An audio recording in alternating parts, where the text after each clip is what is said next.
I want to share with you, since we're kind of midway through the year right now, on and I just had a new client talk yesterday who hadn't filed his partnership return.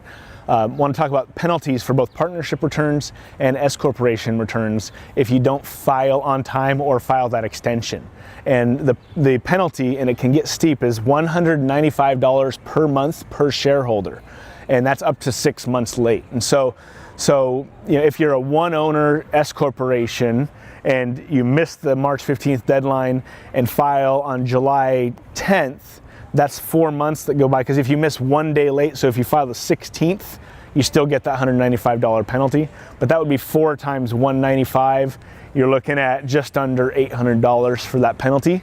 But if you started a company, or you have a company that has, say, 5 owners, that can get real steep, where it's $1,000 a month per penalty. We've got one LLC has 20 members in its firm, so you're looking at 20 times almost $200. That's $4,000 per month penalty every month that goes by if you miss an extension or file late. So it's critical that you file timely those entity returns, whether it's S corporations or partnerships, because those penalties can add up real quick, and as that clock starts ticking. Now, the C corporation, the penalty is based on the total tax due.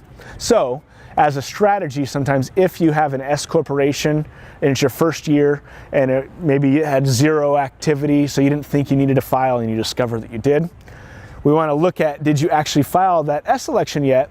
If you had 0 activity and hadn't filed the S election, we'll just leave you as a C corporation for that first year, and then there'll be no tax due or no penalties, because the penalties are based on income taxes due.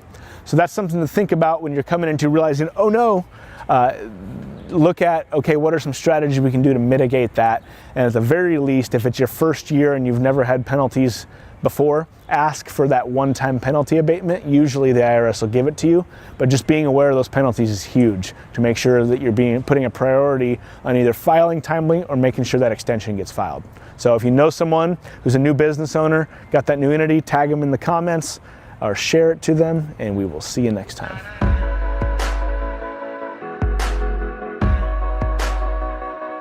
I'm part of the last generation that remembers time like that.